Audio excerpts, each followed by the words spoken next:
નમસ્કાર વિદ્યાર્થી મિત્રો, હું રાહુલ વાઘેલા અને આજે આપણે ધોરણ 10 વિજ્ઞાન અને ટેકનોલોજીમાં આપણા ચેપ્ટર 4 એટલે કે કાર્બન અને તેના સંયોજન વિશે જે ચર્ચા કરી રહ્યા હતા એમાં એક નવા ટોપિકની ચર્ચા કરીશું, સમાનધર્મી શ્રેણી, જેને આપણે ઇંગ્લિશમાં હોમોલોગસ સિરીઝ કહીશું. હવે વિદ્યાર્થી મિત્રો, કાર્બનની આપણે જ્યારે ચર્ચા કરી, કાર્બનના ગુણધર્મ વિશે પણ ચર્ચા કરી કે કાર્બન જ્યારે બીજા કાર્બન સાથે જોડાય અને એક લાંબી શૃંખલા બનાવે છે, જે લાંબુ સંયોજન બનાવે છે, એની સાથે હાઇડ્રોજન પણ જોડાયેલો હોય છે. હવે જ્યારે આ જ શૃંખલામાં બાહ્ય ક્રિયાશીલ સમૂહ એટલે કે આપણે આલ્કોહોલિક સમૂહની વાત કરી, આલ્ડીહાઇડ સમૂહની વાત કરી, કીટોન સમૂહની વાત કરી, કાર્બોક્સિલિક સમૂહની વાત કરી, હેલો સમૂહની વાત કરી. હેલોની વાત કરીએ તો એમાં ક્લોરીન, બ્રોમિન, આયોડિન, ફ્લોરિન એ બધા હેલોજન તત્વો આવી શકે છે. હવે વિદ્યાર્થી મિત્રો, આ જે કાર્બનની સંખ્યા છે, એક્ઝામ્પલ લઈએ.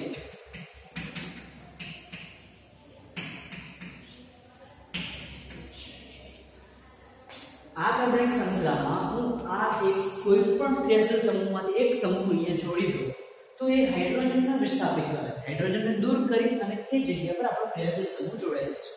હવે આ ક્રિયાશીલ સમૂહ જોડાતા આ જે સંયોજન છે આપણું, એના ગુણધર્મો કોના પર આધારિત રહે છે? એ આ ક્રિયાશીલ પર આધારિત રહે છે.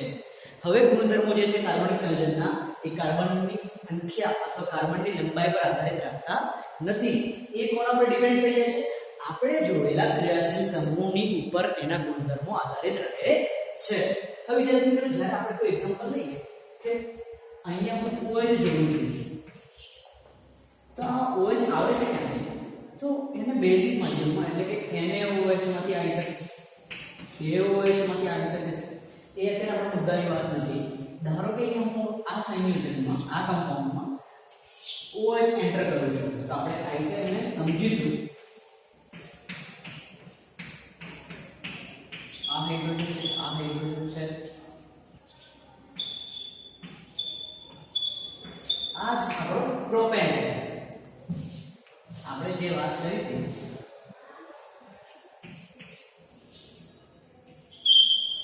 કે હાઇડ્રોજનનું વિસ્થાપન થાય છે. ધારો કે મને આ OH સમૂહ અહીંયા લાવો છે, તો કોઈ એક હાઇડ્રોજન, આ આઠે હાઇડ્રોજનમાંથી કોઈ એક હાઇડ્રોજન વિસ્થાપિત થાય. આપણે એક્ઝામ્પલ લઈએ કે આ હાઇડ્રોજન ની જગ્યા પર OH લાગુ કરવો છે, તો એ આ OH ને વિસ્થાપિત કરે છે, સોરી, એ હાઇડ્રોજનને વિસ્થાપિત કરી અને એ જગ્યા પર OH લાગી જાય છે. એટલે હવે જે આ સંયોજન થયું એ આલ્કોહોલિક સંયોજન થયું, આલ્કોહોલ સમૂહ ધરાવતું સંયોજન થયું. હવે આ સંયોજનના ગુણધર્મો કંઈક અલગ જ હશે અને એ આ OH પર આધાર રાખે છે. જ્યારે આ સંયોજન અલગ હતું, એ આ કાર્બનની સંખ્યા અથવા કાર્બનની લંબાઈ પર આધારિત હતું. હવે વિદ્યાર્થી મિત્રો, જ્યારે આવા આપણે ખૂબ જ બધા હાઇડ્રોજન વિસ્થાપિત કરીએ અને એ બધા જ હાઇડ્રોજન જ્યારે કોઈ એક પર્ટિક્યુલર એટલે કે કોઈ એક ક્રિયાશીલ સમૂહ દ્વારા વિસ્થાપિત થાય, તો એના ઉદાહરણ લઈએ. ધારો કે CH3OH,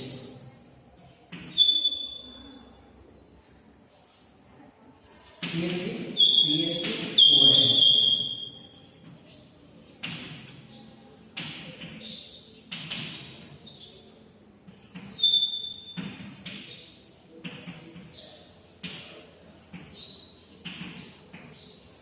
અહીંયા જોઈશું વિદ્યાર્થી મિત્રો કે અહીંયા એક કાર્બન, કેટલા કાર્બન? એક કાર્બન, અહીંયા બે કાર્બન, અહીંયા ત્રણ કાર્બન છે, અહીંયા ચાર કાર્બન છે. એ રીતે 5 કાર્બન વાળું પણ હોઈ શકે, 6 કાર્બન, 7 કાર્બન, બધાની ઉપર બધા સાથે પણ જોડાયેલો છે, OH જોડાયેલો છે. અહીંયા આપણે આલ્કોહોલિક સમૂહ જોડાયેલો છે, આ ક્રિયાશીલ સમૂહ છે. પરંતુ વિદ્યાર્થી મિત્રો, આપણે જોઈશું કે બધામાં જ આલ્કોહોલિક સમૂહ છે, આ ક્રિયાશીલ સમૂહ છે અને આપણે બધામાં એક હાઇડ્રોજન વિસ્થાપિત કરેલો છે, તો આપણે આને સમાનધર્મી શ્રેણી કહી શકીશું.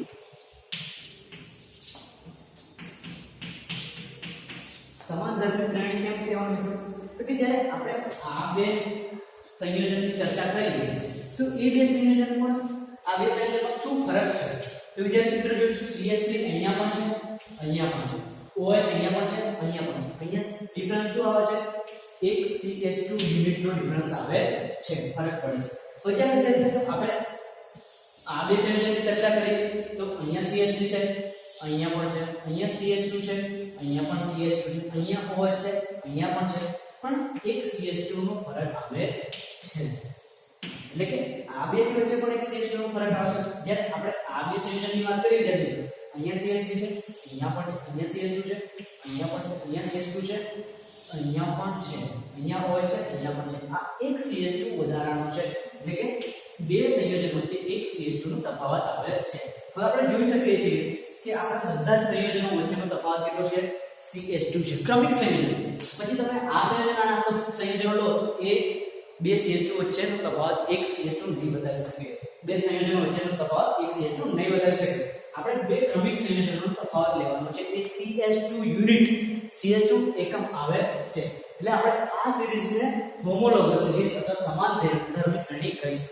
તો વિદ્યાર્થી મિત્રો આપણે આલ્કેન શ્રેણીમાં સમાનધર્મી શ્રેણી કેવી રીતે હોઈ શકે એની ચર્ચા કરીશું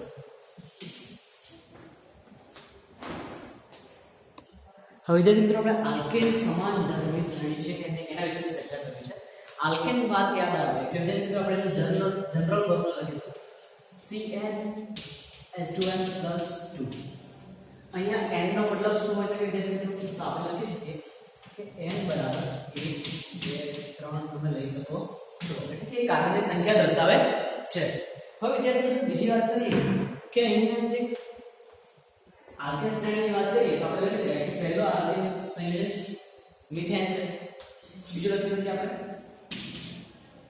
ઇથેન છે ત્રીજો લખી શકીએ આપણે પ્રોપેન છે ચોથો લખી શકીએ આપણે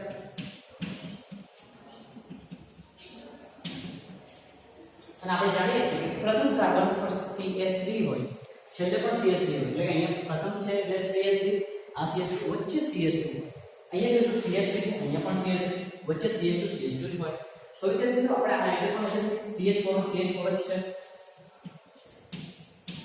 અહીંયા C2H6 અહીંયા C3H8 અહીંયા C4H10 આપણે એ લોકોના પરમાણુની રચના એટલે કે પરમાણુ કેટલા છે એની ગણતરી કરીશું હવે વિદ્યાર્થી મિત્રો તમને ખબર છે આનું નામ શું છે મિથેન ઇથેન પ્રોપેન અને આ બ્યુટેન ઓકે હવે જ્યારે આપણે આ બે સંયોજનની સરખામણી કરી મિથેન અને ઇથેનની તો જોઈશું કે અહીંયા એક કાર્બન છે અહીંયા બે છે એટલે કે એક કાર્બનનો તફાવત આવે હવે જોઈશું કે 4 હાઇડ્રોજન છે બે 6 હાઇડ્રોજન છે એટલે કે બે હાઇડ્રોજનનો તફાવત એટલે કે CH2 એટલે કે CH2 એકમથી જુદા થાય છે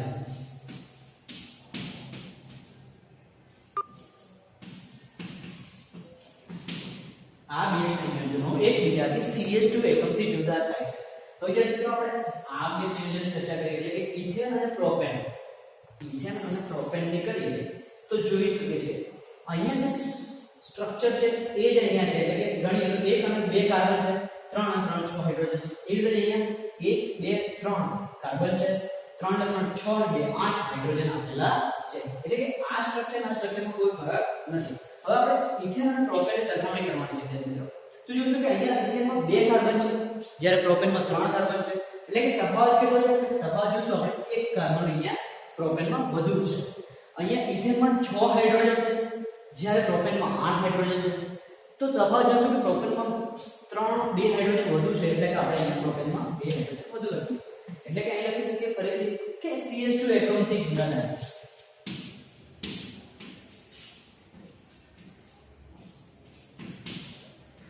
CH2 એકમથી જુદા થાય છે ઓકે બરાબર છે હવે આપણે પ્રોપેન અને બ્યુટેનની સરખામણી કરીશું તો તમને ખબર છે કે પ્રોપેનમાં C3H8 છે આની સરખામણી કરવાની છે હવે તો C3H8 એટલે કે 3 કાર્બન અને 8 હાઇડ્રોજન છે એટલે બ્યુટેનની વાત કરીએ તો બ્યુટેનમાં 4 કાર્બન અને 10 હાઇડ્રોજન છે સરખામણી કરીશું તો આપણને એનું ડિફરન્સ ખબર પડશે અહીંયા બ્યુટેનમાં એક કાર્બન વધુ આવે છે બ્યુટેનમાં મિત્રો એક કાર્બન વધુ છે અહીંયા પ્રોપેનમાં 8 હાઇડ્રોજન છે જ્યારે બ્યુટેનમાં 10 હાઇડ્રોજન છે એટલે કે બ્યુટેનમાં હજી વધુ 2 હાઇડ્રોજન આવેલા છે એટલે કે પ્રોપેન અને બ્યુટેન પણ એકબીજાથી CH2 એકમથી જુદા પડે છે. હવે તમે બધામાં જ એક પેટર્ન જોઈ છે કે બધા CH2 એકમથી જુદા પડે. એટલે કે જ્યારે આપણે આણ્વીય દળની વાત કરીએ તો વિદ્યાર્થી મિત્રો આણ્વીય દળની વાત કરીએ તો કે બે સંયોજનો એકબીજાથી કેટલા આણ્વીય દળથી જુદા પડે છે. તો કે CH2 ની વાત કરીએ તો અહીંયા કાર્બન અને હાઇડ્રોજન આપ્યું છે. એટલે કે કાર્બન પરમાણુનું દળ પ્લસ હાઇડ્રોજન પરમાણુનું દળ. હાઇડ્રોજન પર કાર્બન પરમાણુનું દળ આપણે જોઈશું તો કાર્બનનું પરમાણુ ક્રમાંક 6 છે વિદ્યાર્થીઓ. એટલે કે એનું આણ્વીય દળ પરમાણુય દળ કેટલું થઈ જશે 12 છે. આપણે લખીશું અહીંયા 12 યુનિટ પ્લસ હાઇડ્રોજનનું દળ કેટલું હોય વિદ્યાર્થી મિત્રો? હાઇડ્રોજનનું 1 છે પણ અહીંયા હાઇડ્રોજન કેટલા આપેલા છે 2. હાઇડ્રોજનનું દળ 1 હોય પણ હાઇડ્રોજન 2 છે એટલે કે એનું દળ કેટલું થઈ જશે 2 યુનિટ. એટલે આપણે હવે અહીંયા લખી શકીએ કે 12 + 2 એટલે કે 14 યુનિટ. એટલે કે 14 AMU લખી શકાય, 14 ગ્રામ પર મોલ લખી શકાય. એટલે કે આપણો જે બે સંયોજનો વચ્ચેનો તફાવત, બે સંયોજનોની જે સરખામણી છે એ 14 યુનિટ આણ્વીય દળથી છૂટી અલગ પડે છે. એટલે વિદ્યાર્થીઓ અહીંયા જોઈએ, અહીંયા આપણે મિથેનની વાત કરીએ તો મિથેનનું આણ્વીય દળ કેટલું છે? કાર્બનનું 12 અને હાઇડ્રોજનનું 4 એટલે કે 16 યુનિટ છે. બરાબર. એ જ રીતે ઇથેનની વાત કરીએ તો કેટલા કાર્બન છે? 1 અને 2. એક કાર્બનનું 12 હોય તો બે કાર્બનનું કેટલું હોય? 24 ને આ 6 એટલે કે અહીંયા કેટલું છે? 24 અને 6 એટલે કે 30 યુનિટ. હવે આ બેમાં આપણે તફાવત લઈએ તો 30 માંથી 16 જાય તો કેટલા રહે? 14 યુનિટ. તફાવત કેટલા? 14 યુનિટ. એ જ વિશે આપણે અહીંયા ચર્ચા કરેલી છે. એટલે કહી શકીએ વિદ્યાર્થી મિત્રો કે આપણે CH4 CH3 CH3 CH2 CH3 CH3 CH2 CH2 CH3 આ જે મિથેન ઇથેન પ્રોપેન બ્યુટેન છે એ પણ એક સમાન ધર્મી શ્રેણી છે. અહીંયા રહેલા સંયોજનો પણ એકબીજાથી CH2 યુનિટથી જ જુદા પડે છે. 14 યુનિટ આણ્વીય દળથી જુદા પડે છે. એટલે આપણે કહી શકીએ કે આ પણ એક સમાન ધર્મી શ્રેણી આવેલી છે કહેવામાં આવે છે. અહીંયા જનરલ સૂત્ર આપેલું છે આલ્કેન શ્રેણીનું CnH2n+2 જેના દ્વારા આપણે આ સંયોજનો મેળવી શકીએ છીએ. હવે બીજું ઉદાહરણ લઈશું કે આલ્કેન તો સમાન ધર્મી શ્રેણી છે વિદ્યાર્થીઓ, પણ આલ્કીન પણ સમાન શ્રેણી છે કે નહીં એના વિશે પણ થોડી ચર્ચા કરીએ. જોઈશું કે આલ્કીન સંયોજનો પણ કે સમાન ધર્મી શ્રેણી છે કે નહીં. હવે વિદ્યાર્થી મિત્રો આલ્કીન સમાન ધર્મી શ્રેણીમાં આલ્કીન શબ્દ સાંભળતા જ આપણને ખ્યાલ આવી જાય કે આ અસંતૃપ્ત હાઇડ્રોકાર્બન છે. હાઇડ્રોકાર્બનની એવી શ્રેણી કે જેમાં એની સંતૃપ્તતા બીજા કોઈ અલગ અલગ હાઇડ્રોજન દ્વારા તત્વો દ્વારા પૂરાયેલી નથી.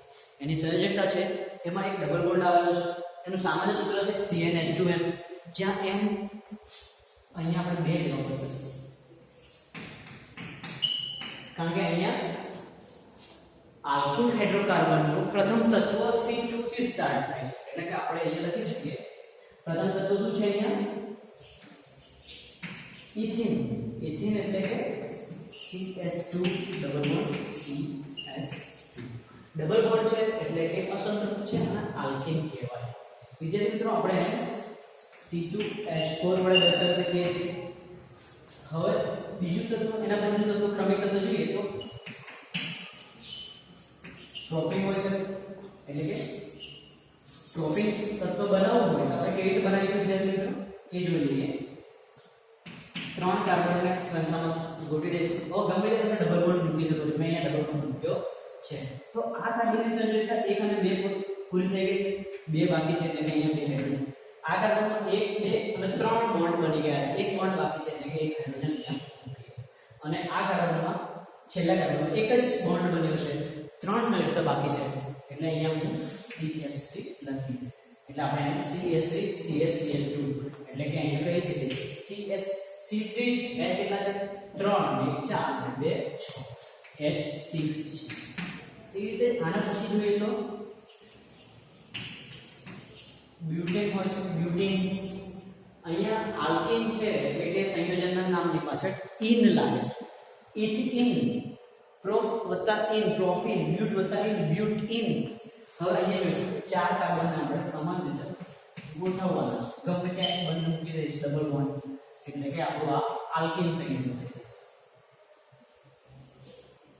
ઓકે, અહીંયા 2 હાઇડ્રોજન આવશે, અહીંયા 1 હાઇડ્રોજન આવશે, અહીંયા પણ 2 હાઇડ્રોજન આવશે, અહીંયા 3 હાઇડ્રોજન આવશે. એટલે કે CH3 CH2 CH CH2 એટલે કે આપણા C4 H કેટલા છે 3 ને 2 6 ને 7 ને 9 સોરી અહીંયા ક્યાંક ભૂલ થાય છે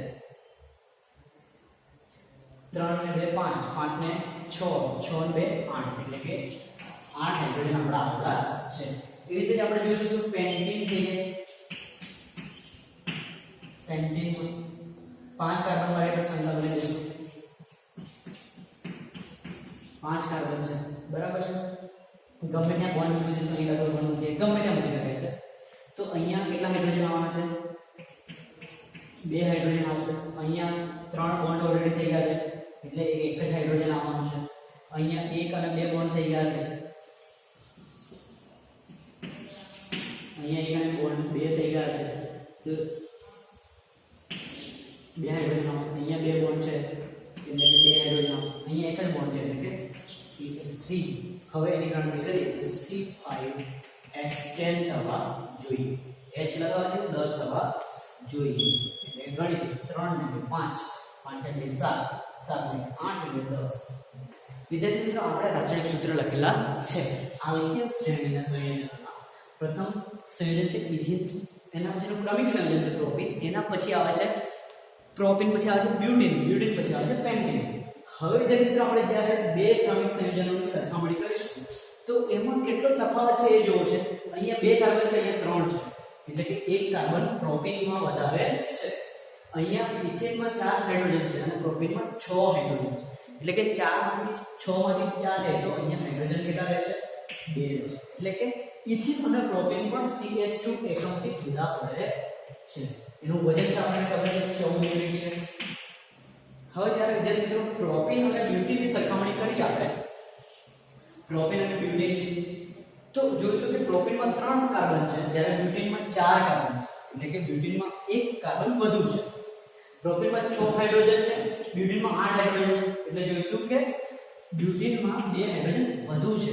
એટલે કે પ્રોપીન અને બ્યુટીન પણ એકબીજાથી CH2 એકમથી જુદા પડે છે. એનું વજન આપણને ખબર જ છે 14 યુનિટ છે અથવા 14 ગ્રામ પર મોલ છે.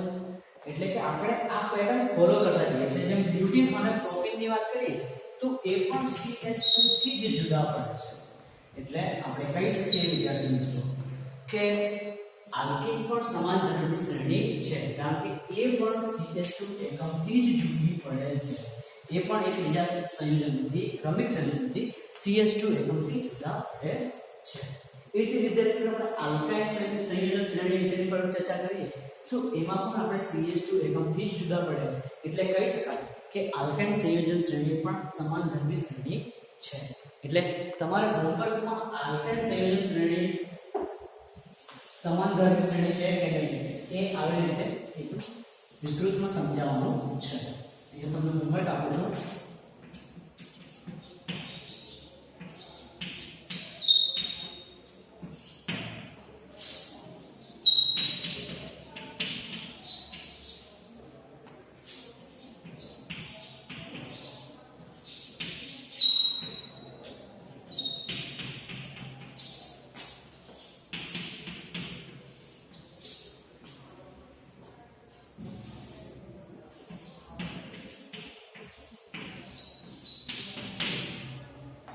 આલ્કાઇન સમાનધર્મી શ્રેણી છે તે સમજાવો બરાબર છે.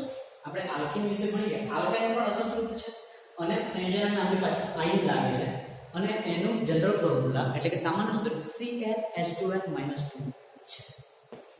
વિદ્યાર્થી મિત્રો આ હતી આપણી સમાનધર્મી શ્રેણી વિશે એટલે કે હોમોલોગસ સિરીઝની ચર્ચા.